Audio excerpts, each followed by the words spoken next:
Machine नहीं हूँ, इंसान हूँ मैं। रोमा आज सुबह से चिड़चिड़ी हो रही थी क्योंकि रात को नींद पूरी न होने के कारण सर में दर्द था। बच्चे की तबीयत खराब थी सो पूरी रात जागना पड़ा, ऊपर से पूरे घर की डांट भी खानी पड़ी।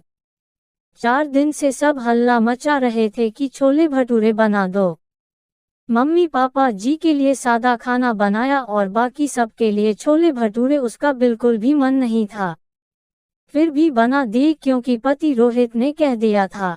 रोमा, बच्चे हमारे पास रह रहे हैं, उन दोनों में और आरव में अंतर मत करना। उनको अपने मम्मी पापा की कमी महसूस नहीं होनी चाहिए, जो मांगे सो दे देना। मन तो किया था कह दे मम्मी पापा जी, और घर का काम कम था मेरे पास जो बच्चों को यहाँ बुला लिया। बच्चों का मन नहीं लग रहा था, बस इसलिए भाई साहब यहाँ छोड़ गए। अब उन दोनों का मन लग रहा होगा वहाँ। दरअसल रोमा के जेठ जेठानी के दोनों बच्चे उसके घर ही आ गए थे और वहीं रहने की जिद पर अड़े थे। रोमा को वैसे बच्चों से कोई परेशानी नहीं होती, लेकिन जब बच्चे रोज नई नई फरमाइश करते और वह थकी होती तो गुस्सा आ ही जाता। परसों छोले भटूरे बनाए और कल समोसे। बच्चे जिद पर अड़े, कह रहे थे चाची प्लीज बना दो। आरव ने भी दोनों चीजों को भर पेट खा लिया तो उल्टियां हो गई। आरव को उल्टी होते ही पूरा घर रोमा को कोसने लगा कि क्या जरूरत थी ये सब बनाने की, और बनाया भी तो ये तो ध्यान रखना चाहिए कि तुम्हारा बच्चा कहीं भूख से ज्यादा तो नहीं खा गया। रोमा को गुस्सा तो बहुत आया, लेकिन अपने बच्चे की तबीयत का ख्याल कर चुप रह गई। सुबह उठी तो सब चाय के लिए इंतजार कर रहे थे।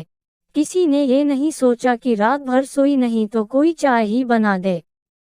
गुस्सा होती रोमा गई किचन में चाय बनाने। चाय बनाकर अखबार पढ़ते सास ससुर को चाय दी तो सासू माँ ने कहा बच्चे सुबह से भूखे बैठे हैं, जल्दी दूध पीने की आदत है उन्हें, और तुम हो कि इतनी देर से उठकर आई हो। रोमा का कल रात से ही दिमाग खराब था सो बोल पड़ी, दूध ही तो देना था मम्मी जी, आप ही दे देती। सारे फर्ज चाची के ही नहीं कुछ दादी के भी होते हैं। रोमा, ये कैसे बात कर रही हो माँ से? पतिदेव बोले, बिल्कुल सही बात कर रही हूँ। यहाँ पर आप सब लोग बैठकर चाय का इंतजार कर रहे हैं कि मैं उठूं और चाय बनाऊं। आपके भाई के बच्चे भूखे बैठे हैं, चाचा या दादी कोई उन्हें दूध और ब्रेड नहीं दे सकता था।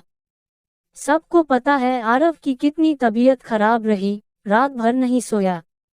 आप तो आ गए हॉल में सोने, मैं तो माँ हूँ ना, कैसे न जागती अपने बच्चे के साथ। सर में दर्द है, परेशान हूँ, अकेली सारे घर का काम संभालती हूँ। मुझे भी थकान होती है, मुझे भी बुरा लगता है। इंसान हूँ मैं, मशीन नहीं हूँ। आरव की तबीयत खराब हुई क्योंकि तुमने नहीं देखा कि उसने कितना खाना खाया है। रोहित ने कहा। मैं किचन में थी, आरव के दादी दादा और पापा यहीं बैठे थे। तीनों बच्चे एक ही थाली में खाना खा रहे थे, क्या पता चलता मुझे? आप सब भी तो देख सकते थे, खाना गरम भी बनाऊं और कौन कितना खा रहा है ये भी मैं देखूं। कोई चीज बच्चों के मन मुताबिक न बनाऊं तो भेदभाव करती हूं, और बना दूं तो क्यों बना दी। आप लोग कभी संतुष्ट नहीं हो सकते। मैं जा रही हूँ अपने कमरे में अपने बच्चे के पास, खाना बना लूंगी लेकिन नाश्ता जो आप लोग खाओ बना सकते हो। रोमा अपनी चाय लेकर अपने कमरे में चली गई और रोमा की सासू माँ काफी देर तक खामोश रहने के बाद बोली, चलो बच्चों दूध गर्म कर दूं और ब्रेड सेंक दूं। उद्धरण चिन्ह।